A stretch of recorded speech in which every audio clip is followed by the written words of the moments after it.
maybe. Um, so very fresh in their grad program.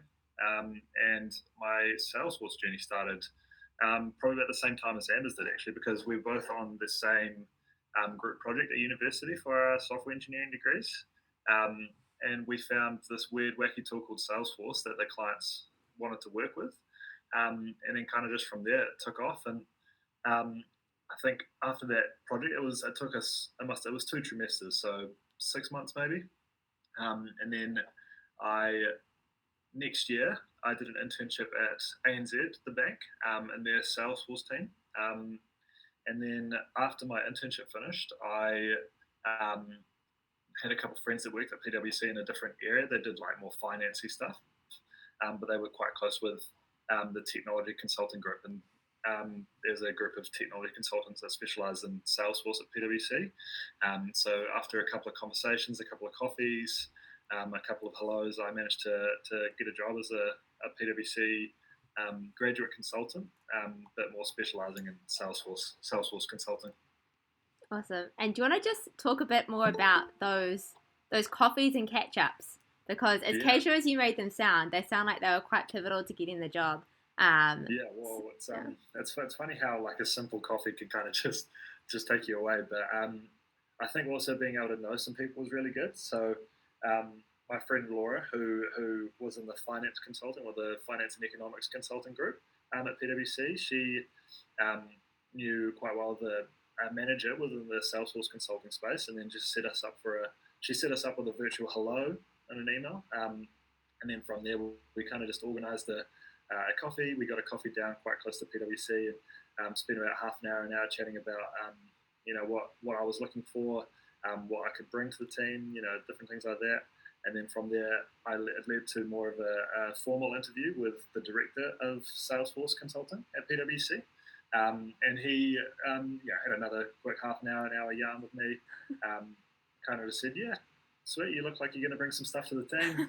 You might be a bit of fun, which I am. And then from there, got a technical interview with another guy called David Kattendoy, who was a Salesforce developer at PwC. And at the time, I wasn't super up to scratch with a lot of my Salesforce knowledge. Some of those questions were a bit scary, but just after a few conversations, it was fun. It was good fun, and now I'm here. Awesome. So that first coffee that you had, it wasn't even with anyone on the Salesforce team in particular. It was just someone at PwC. Yeah, exactly, Yeah. exactly. Someone in the technology consulting space at PwC. Yeah. Awesome. Very cool. And so when you came into PwC, how has it been for the time that you've been there? Were you straight into working with clients, or what was the story? No, well, it's definitely different for everyone, and it definitely depends on the kind of work that's going. So with a consulting firm, obviously, the work that you're able to do depends on the work that is available through either through clients or through internal work and things like that. And so when I first started, I think there was probably a month and a half where I wasn't actually working, so to say, and I was just doing lots of Salesforce learning. I was doing little side projects, proof of concepts for people, just ensuring that things could actually work as expected. So there was definitely a few weeks in that period where I wasn't actually with a client, but I think after about 6 weeks, I was officially brought onto a client, and then spent a couple months with them before I moved over to a more technical project where I could use some of my dev skills with another client, which I've been with since July last year. Awesome. Awesome. And what does Yeah. being like with a client look like or mean? Is that working directly like in their teams, or is it staying within a PwC team and then working for them? What's involved?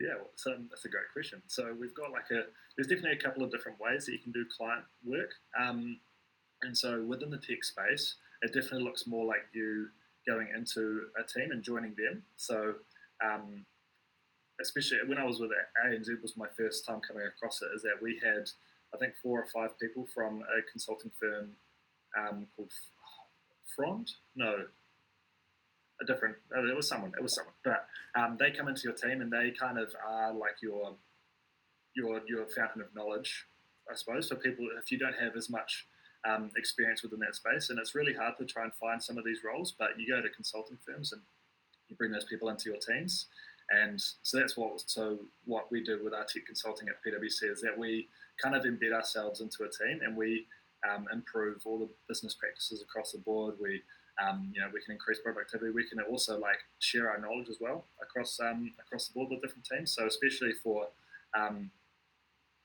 clients that have not much experience with tech, and we're trying to do a big transformation project with them. We do a lot of learning courses and teaching them on how to use certain tools and different things like that. And Salesforce is definitely a good example of how we do that at PwC.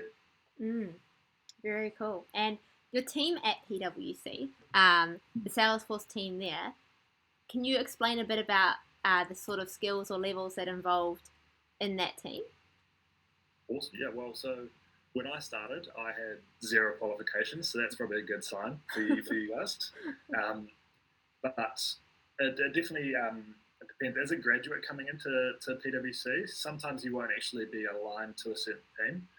You kind of just come into the technology space, and you're going to get to pick and choose where you want to go. But if you're coming into the Salesforce team, it's very much if you know technology, you can come in to join Salesforce. But then after a certain period of time, you want to try and build up your Salesforce knowledge. And so there's an expectancy at PwC that you want to get 1 or 2 certifications every year, or you want to be trying to get 1 or 2 certifications every year. And certainly the admin certification is the number 1 certification to get at PwC. So I've got my admin cert now, I've got my platform app builder cert, and I'm going for my platform developer one in a couple of weeks' time. But it really depends on how you come into the team. So if you're coming in as a director or a manager, you're probably looking at having a few more of those certifications. But if you're coming in as an analyst or a graduate, which are the lower roles, you won't need any super heavy prior knowledge. And when you're saying graduate, an analyst, a lot of people might think graduate is only for people who have just recently graduated university. Is that the case, or is it for a wider range of people and ages and abilities? Yeah, well, usually, certainly it depends. It'll describe that you've just come out of university or just completed some courses. But actually, at PwC, we kind of have this thing called the grad train, which you ride on. So it's also quite popular a lot amongst the big 4 consulting firms. We've got different cycles that you go through. So we've got our grads that come in. They can be anyone that just just starting out in technology, or they can be recent graduates of a university. And then we kind of ride the train, so to say, until we get to a certain point where we're managers or directors. So we've got our graduates, which is your first 6 months to a year, and then analysts, which is another 6 months to a year on top of that, and then senior analysts, which is another year on top of that, and then we get to manager level, which is after that. So all the way through to the senior analyst level is kind of your grad train, and then after that point you're pretty much self-sufficient, and you can build really good relationships with clients and things like that. So there's definitely it's a bit of a difference from most software firms or Salesforce industries that you're probably used to. Yeah, for sure. It sounds quite structured, actually, that sort of pathway that there is. Yeah.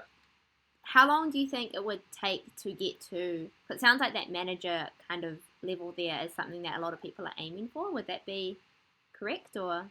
Yeah, that's correct. Yeah, so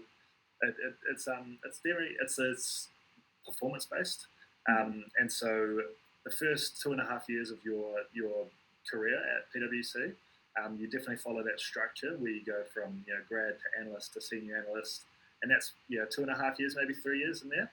And then we do performance reviews every 6 months, and kind of based on your performance reviews is how you get scaled up. And if you're doing a really, really good job, the clients are giving you excellent feedback, you've got all this absolute amazing knowledge, and you're giving back to the firm and things like that, and you're helping train people up, the rise to manager level is pretty much guaranteed for there. But yeah, it's very much like a performance based reward is to get that promotion to manager.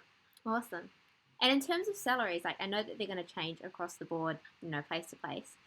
Yeah. Would you be able to give a rough kind of ballpark of what maybe the salaries could look like over that time? Is there a range there that people could expect in the Salesforce tech roles? Yeah, sure. So it's consistent across every single line of service at PwC, which is quite cool. So everyone at PwC that's been there, for a similar amount of time is going to be getting paid the exact same. So you come in as a grad, get to an analyst level, senior analyst, manager. Once you get to manager level, that's when the pay bands will sort of differ based on your performance reviews. But from a graduate to a senior analyst, everyone gets paid the same. And analysts roughly, I think it's about 70k, which is what I'm on at the moment. And then manager level can be anywhere, from 90k plus upwards, six figures as well. So Yeah. definitely a very valuable space to be in. Yeah, awesome. And is there much learning kind of going on within the Salesforce team at PwC? You mentioned that part of the role is giving back and training other people. Have you experienced having much training from people who have more experience than you? Yeah, actually I have. So at my first sort of 6 weeks when I was like on the bench, which is what we call someone that isn't really doing any client work, I was spending a lot of my time doing Salesforce training and doing like sessions at the firm. And so we had sort of evening sessions, lunchtime sessions, just going over some like Salesforce concepts, especially for like admin stuff. But we also have like a program called the Ignite program, which we have. It's based on, so people that are looking to switch careers and coming to join the technology space, we've got this thing called the Ignite program, where we bring like a whole group of people in that we feel will be really good for client work. And then we spend a lot of time training them up. So we just had a recent group actually.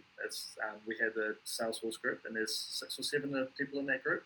And so we go from them having zero technology knowledge at all, and then we've trained them up to get them their platform app builder certifications recently, which is really cool. So definitely a lot of L&D is learning and development is available at PwC for sure. Super cool. Awesome. So keen to dive a little bit into kind of the day-to-day work of your role in particular, because you're obviously more focused on the development side. But you got your admin cert, you've got your platform app builder cert. Do you want to just give a bit of an overview perhaps of what your day-to-day work looks like in your role? Yeah, for sure. So I'd say with the client that I'm working with at the moment, it's certainly a lot more dev heavy, which is really cool, which is exactly what I'm into. But we still have periods of the day. So being I'm one of 2 people that we have on shore from PwC that are doing like the consulting work, and so we get asked a lot of questions about how we should build something, what the best steps would be, fields, records, access, different things like that. But as well as this, we've got like potentially custom versus standard solutions. So that's another thing that devs have to worry about is trying to stay away from doing too much custom stuff and trying to go a little bit more standard. But I like doing custom stuff anyway. But yeah, so my usual day, I'll come into the office and we have like team morning stand-ups, which is just where everyone kind of describes what they've been doing for the previous day and what they've got planned on for the day. And then like a couple of other sessions. So if there's important work going on, like we've got like a release coming up in a couple of weeks where we're trying to rush through, making sure everything's working. So we've got like another meeting at about 10 o'clock, just to make sure that gets pushed through, and just basically lots of catch-ups throughout the day with people that need me if I'm available. And then come about 3 o'clock, we've got an offshore team as well that do a lot of dev work. And for a couple of hours in the hour, I'm spending some time working with them. But also throughout the day, I'm doing stuff with PwC as well. So we've got our own Salesforce team catch-ups during the day and in the evenings. And then we've got like different sessions like lunchtime meetups with PwC as well. But certainly like the client stuff is always coming first. Yeah, for sure. It's priority. Yeah, awesome. And so the sort of work that you're doing there, is it? You mentioned that you personally like doing the custom work, but in general, it's best to stay away from that as much as you can. Do you want to just walk us through maybe some of what's involved in the more custom work? We're talking Lightning Web Components or Aura, or what is involved with that? Yeah, for sure.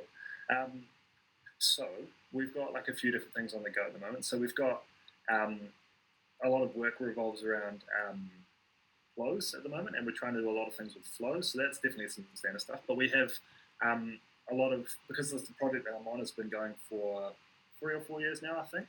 So we've got a lot of Aura components that we created for making some more user friendly or similar user experiences to existing tools that we had with the client.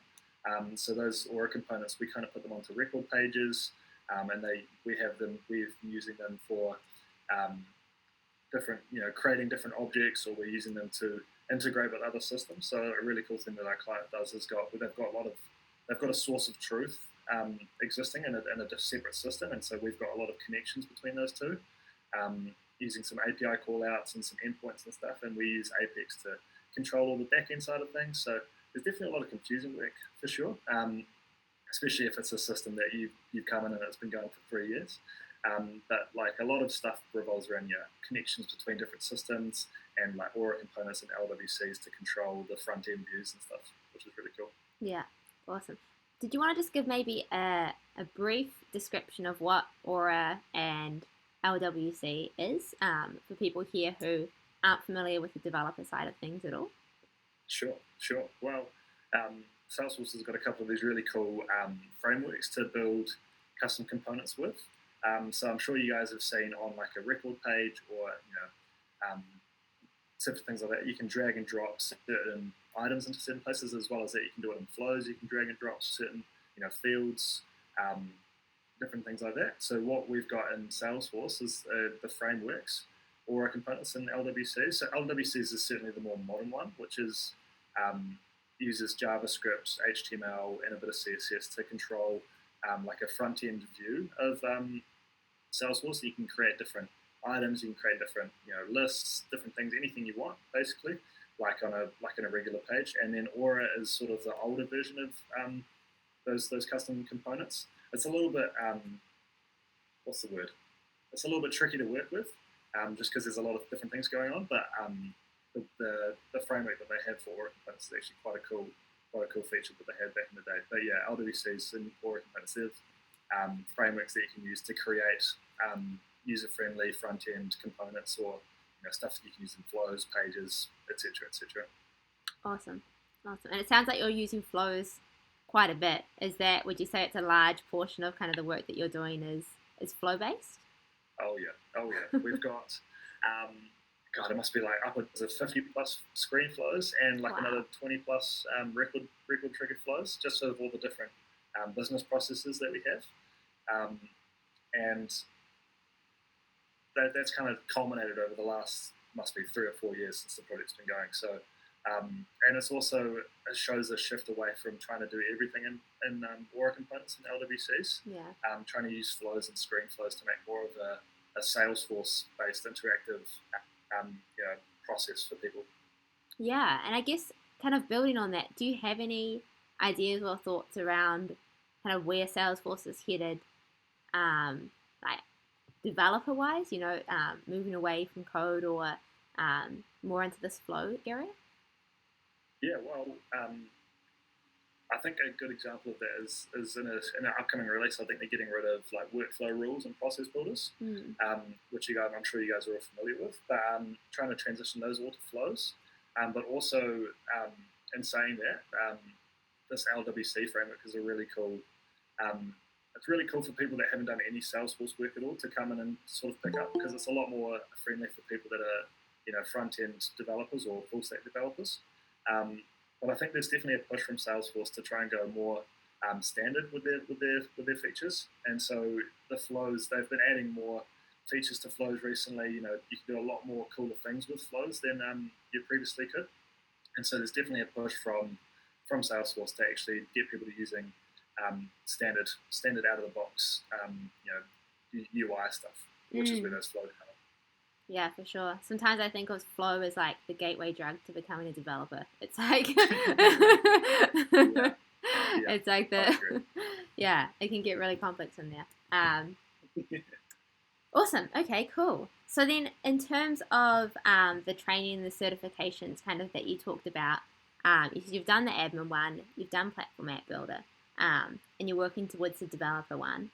How's the developer one going? I know we have quite a few students here who are keen to look into that space as kind of a next step. Yeah. Well, it certainly helps having a background in technology. So I did a software engineering degree at Victoria University in Wellington, and that has certainly kind of helped shape my thoughts about Salesforce development.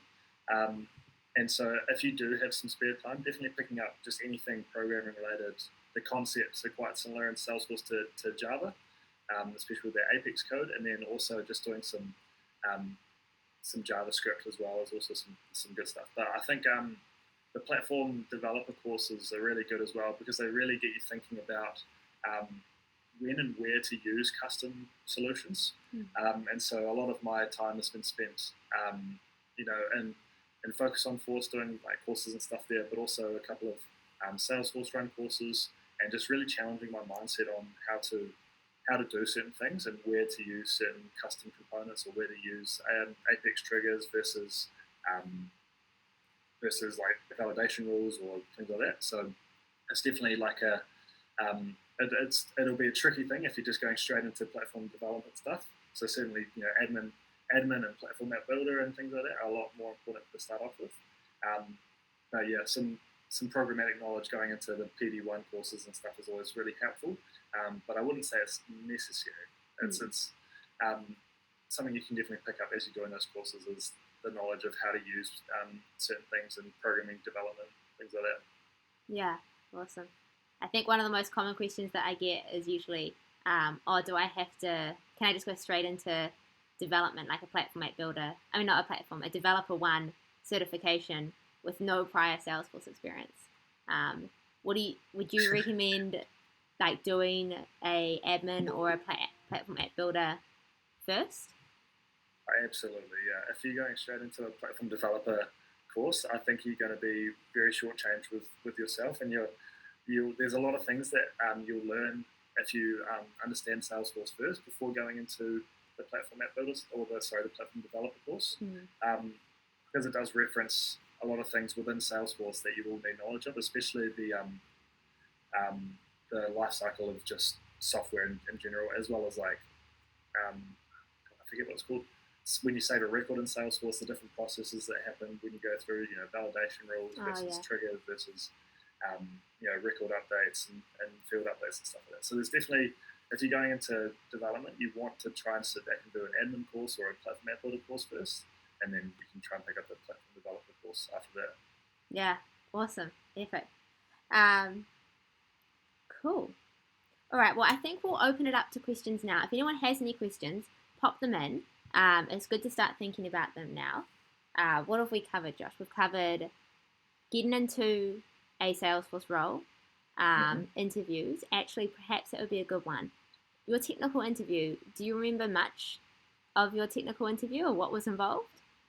Yeah, well, because it was for a client, consulting firm, you work with clients and stuff. So a lot of questions were about how to build relationships and how to manage conflicts and things like that, which is common amongst a few other jobs as well. But it was definitely a big focus on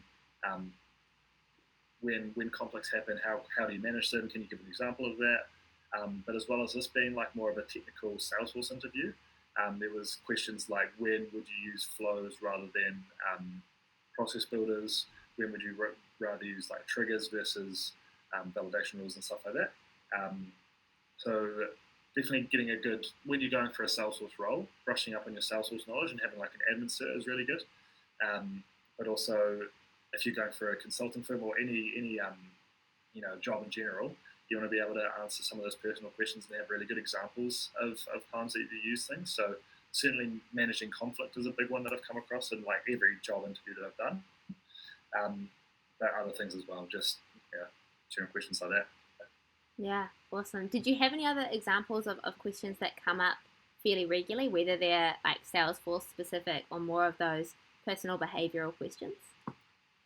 Yeah, well, there's one that I'm thinking of. I can picture the answer, but I can't quite picture the question. I'm just trying to think. It's probably a sign of excellent prep. I think if you've got the answer ready to go without the question. Definitely managing conflicts. Examples of what are your strengths and weaknesses? That's the one I was thinking of. So, talking about strengths and weaknesses in a job role is quite important. And just saying you have no weaknesses isn't going to look very good for you, but also saying that you have no strengths also isn't going to work for you. So you want to talk about things that you can play to your strengths. So when I was going for a Salesforce technology consultant role, there were questions like, what are your strengths and weaknesses? I said my strengths were, I've got a software engineering background, and a weakness of mine was that I hadn't actually done a whole lot of, real world Salesforce work, which I sort of had, but not, really. But then I kind of played that off as saying, well, I haven't got that much experience, but I'm quite a fast learner, so I'm able to pick things up really quickly. So definitely playing off the weaknesses that you kind of can show, but also bring them back into being your strengths is quite a good sort of skill to have. But yeah, don't go into a strengths and weaknesses questions and say you don't have any weaknesses, because that's just wrong. Everyone's got a few weaknesses. Yeah. Have you been part of the interview panel or been part of any of the interview hiring process since you've been at PWC? I actually haven't, but a few people in the pay grade above me have. So I think in another year or so I get to be on those panels, and I'm quite excited. Yeah, awesome. Yeah, you can come back and tell us all the secrets. I think it would be cool. Did you want to just walk through a bit more of kind of people here were thinking about getting into PWC if they were excited about a career there? Do you want to give maybe a couple of tips about where they could start or where they could look in terms of job openings or starting in the Salesforce team? Yeah, for sure. Well, if you're thinking about doing it at PwC in particular, obviously we've got like a front-facing and external-facing website where we post a lot of our roles, but then also into our grad programs too. So I think some of those applications are open now for next year's grad program that starts up in February. So if you're looking at coming in as a grad into the tech consulting team, definitely look at applying there. But I think the main thing is if you're kind of just, if there's no job roles available, certainly knowing someone where you're going to apply, or even messaging someone on LinkedIn. So there's a couple of people at PwC that you can probably message on LinkedIn and say, hey, look, I'm interested in doing Salesforce consulting. I've got this background, I've got these admin certs, I've got these certs, kind of thing. And then just saying, hey, look, is there any chance we can catch up for a coffee? Is there any chance we can I can potentially put some feelers out for trying to work at PwC, because I'd really love the opportunity to, and I've got these skills that I can show off. So definitely just being open and trying to find the right options online, and seeing job roles that come available if you want to work in particular spots. But if there's no jobs available at particular spots, then finding people that work at those places on LinkedIn and just talking to them and seeing what you can do. Awesome. I think there was a message in the chat from Cal. She said, are you able to explain more the differences of Ignite versus Grad program, e.g. recruitment process, as well as what kind of projects that grads of these programs will be working on? Cool. Yeah, well, so with our Ignite group, that was certainly there was zero expectation for people coming in to have any knowledge of technology, and so we were coming in and we were going to train them up. So that Ignite program, the recruitment process it's very similar with the grad program. You have the same behavioural interviews, technical interviews, well, actually less technical interviews for the Ignite crew rather than the grad crew, but yeah, lots of behavioural interviews and just meeting a lot of people and just getting a good understanding of you. So those interviews, that same kind of interview process, and then from there you kind of go through to the next stages if we think you'd really go. I think the grad program is certainly more technical heavy and will last a little bit harder to go through. But in saying that, there's no harm in not applying for them, right? Awesome. If someone has a admin role or has the experience, for example, of doing a admin course, what path would you recommend they take? Would they be better suited to the Ignite program or the grad program, or just applying outside of those programs? I think potentially even apply outside of those programs. You could even apply as an analyst. And so I think you will kind of be determined, because when I applied, obviously I didn't apply for a job role in particular, I just came into the team. but I didn't have any Salesforce certs, and I didn't come in with a whole heap of experience in the real world with consulting firms or just any tech firm. So I was put into their grad program. But if you come in with some past experience as a Salesforce admin or those admin certs, then you'd probably be looking at going into the analyst roles to senior analyst roles, depending on how much experience you have. But you wouldn't be classed as a graduate, I don't think. Yeah. So yeah, definitely wouldn't want to do the Ignite program because that's for people that haven't got any experience at all. Right, so they probably find that quite repetitive. Going into that program. Exactly. Okay, cool, good to know. I think we had another question here. What is the minimum requirement for the graduate role? For example, is there a requirement must have work visa or be New Zealand, Australia citizen? It's a great question. I wish I knew that answer off the top of my head. I'm assuming that you would need to be a New Zealand, Australian citizen or have a work visa. But I think PWC is really cool in that we're an extremely global firm. So we've got people in countries all over the world. I think we've got 150 countries that we're located in. And so if you're not from New Zealand or you don't have a work visa for New Zealand, there's probably a good chance that PwC is where you are and where you're from. So where you have your work visas from or where your citizenship is. So certainly you could potentially look at grad programs through them as well. Awesome. Very cool. All right. If anyone else has questions, remember just pop them in the chat or feel free to unmute yourself and ask as well. There's no harm in that for sure. I had a question about the projects that you were on, Josh. Just as we were kind of chatting, I was thinking the average length of a project with a client. Is there such thing? How long would you expect to be working with one client for? It's a good question. I think until you outgrow them, really. So there was my first project that I was on when I sort of first started was with a non-profit organisation, and I came into it obviously being more of a developer-heavy graduate. I came in and it was very much admin level work. Not that saying admin level work; it's a different space. Developer over here, admin over there. I'm not holding down on admins. So it was certainly something that wasn't exactly what I was aligned to in terms of my career path, which is the Salesforce development path. And so I was did that for a couple of months, and then the opportunity to jump in with the client that I'm with now came up, and my director was like, "Yeah, we should get you into that because that'll accelerate your growth tenfold." So I think average length kind of depends on your interests in the work, and there's no what's the word? There's no need to hang around with a client for forever. There's some people that are more than happy to spend like years and years with a client. So we've got a guy in my team at the moment who's been with the same project for 3 years. So there's definitely that. But I think average length maybe 6 months if you're thinking about it. But it can depend on if you want to hang around or if you have interests elsewhere. There's always options. Very cool. And so it sounds like it's quite flexible depending on what you want your own career path to be, what you're interested in. Do you want to just maybe give a different rundown of the sort of specializations maybe that you're seeing in the team at PwC with Salesforce? Sure. So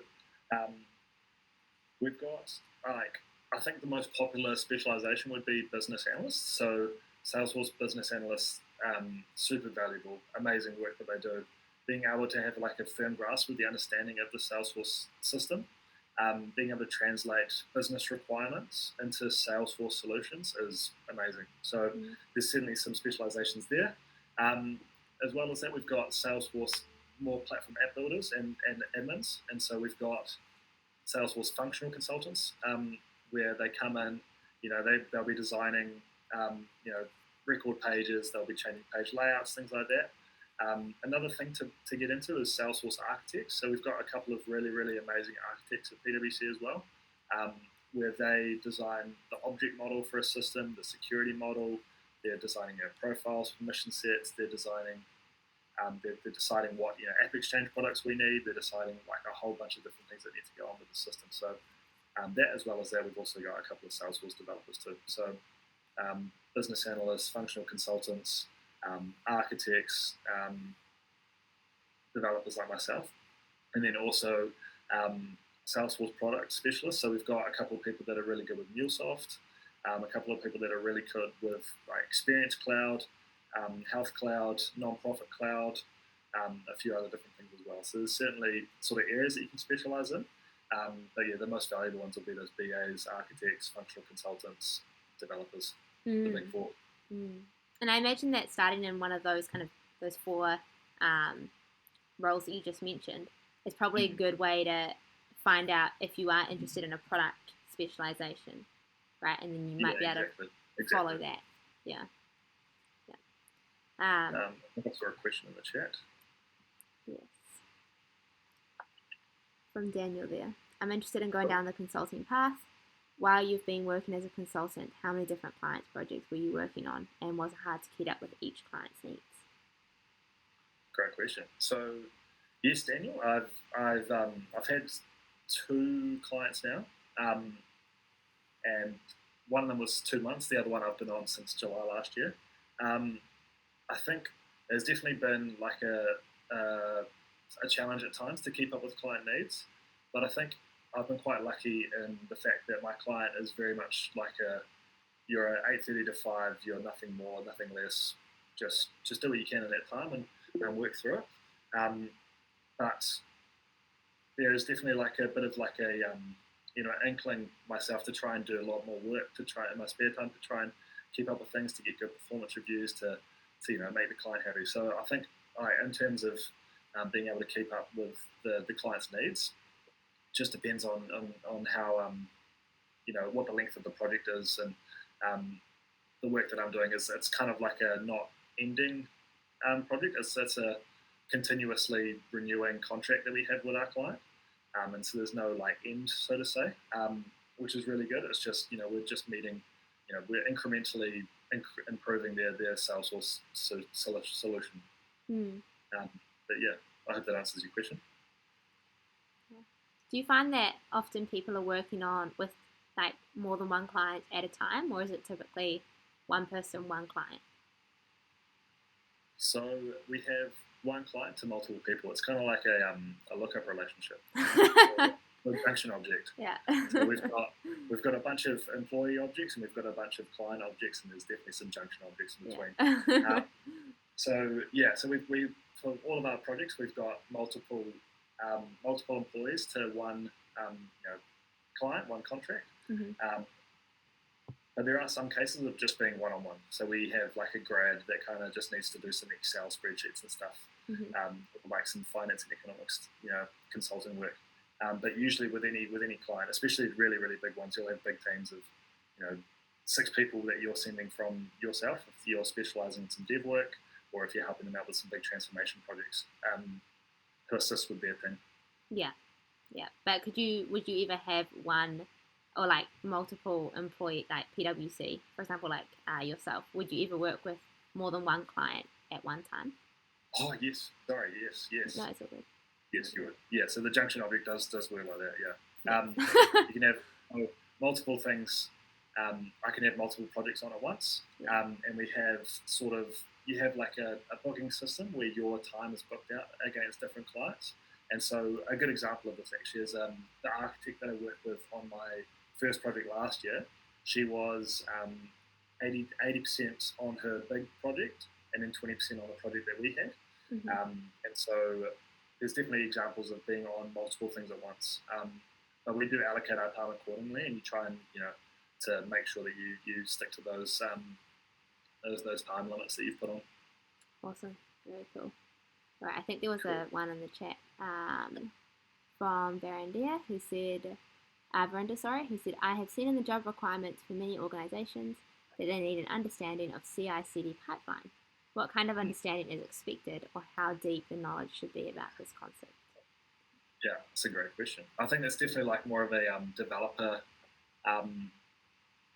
or architect piece of knowledge that you need to have. And so I got quite lucky in obviously doing that at the university. I think Amber would have been in the exact same courses that we learned about CICD. But I think just a general understanding of how CICD can apply to a Salesforce project is really good. So tools like SFDX or different deployment methods, and maybe even like the concept of the software development lifecycle as well would be really cool to understand.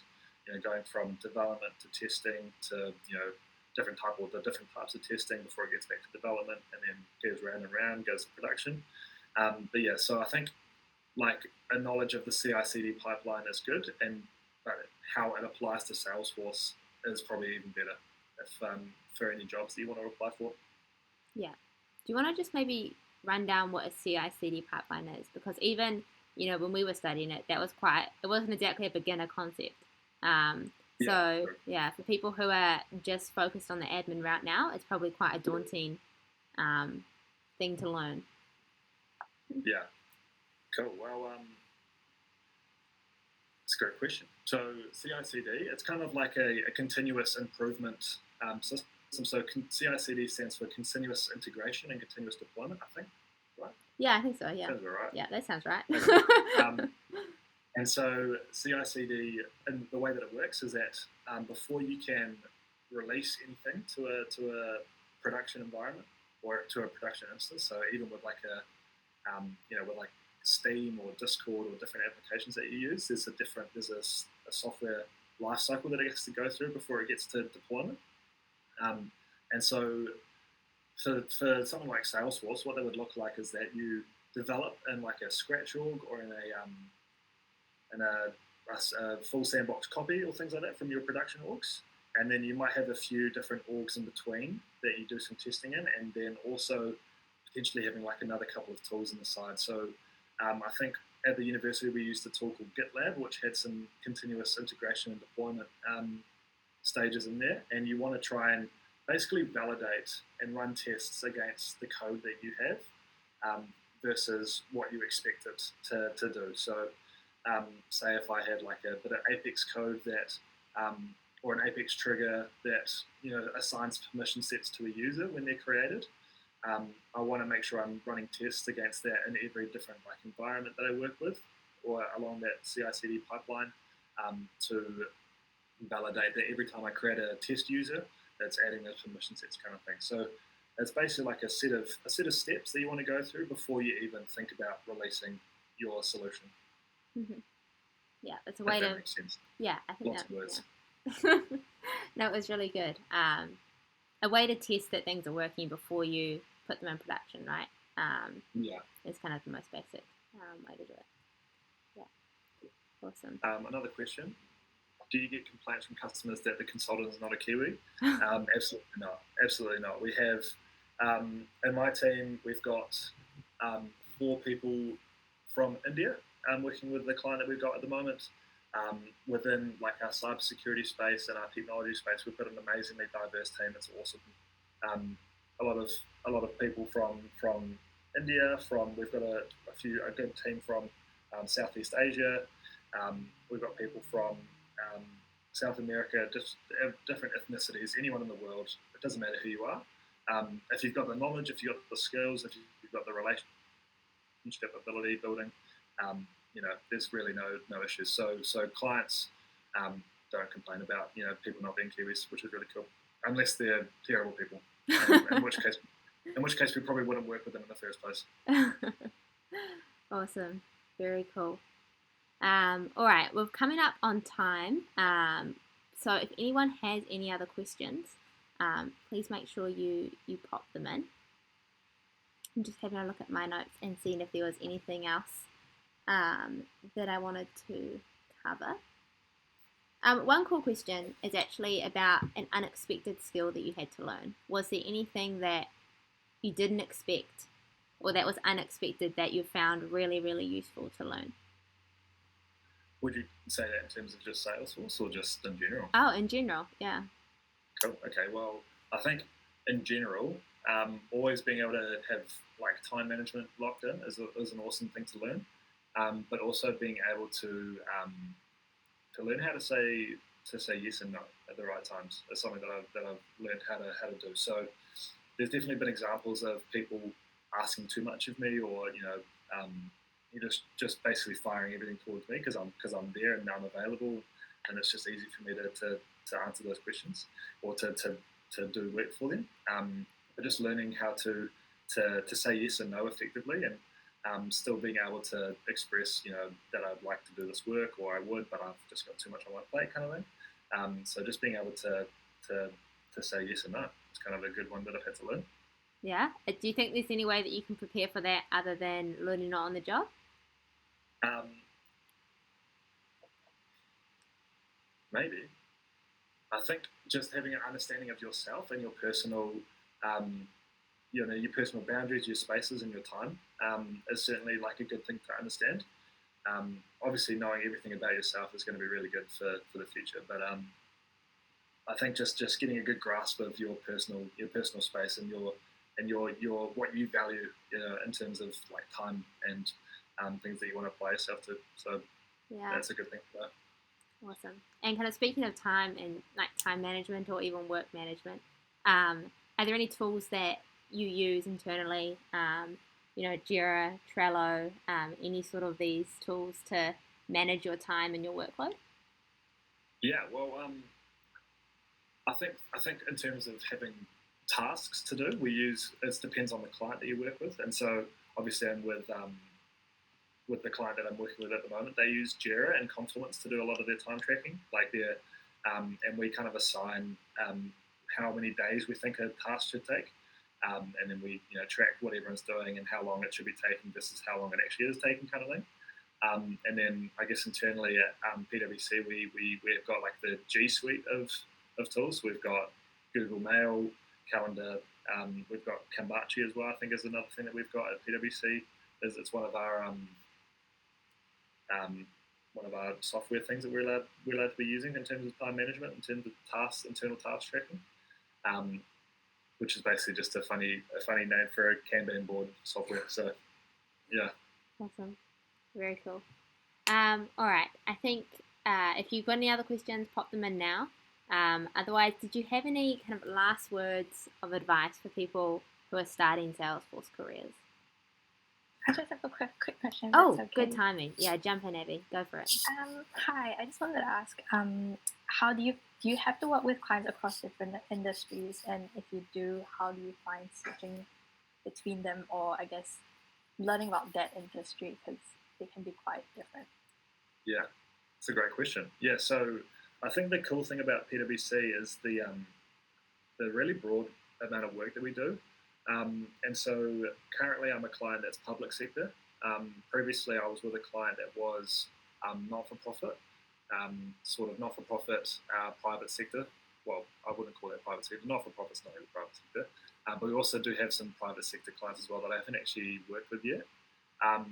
But I think in terms of like the work that we do for them, like it was super rewarding working for the not-for-profit, because I knew the work that I was doing was like helping tremendously. We were turning their spreadsheets into like visible data, diagrams, and tracking families, and seeing what kind of service they were providing. It was awesome stuff.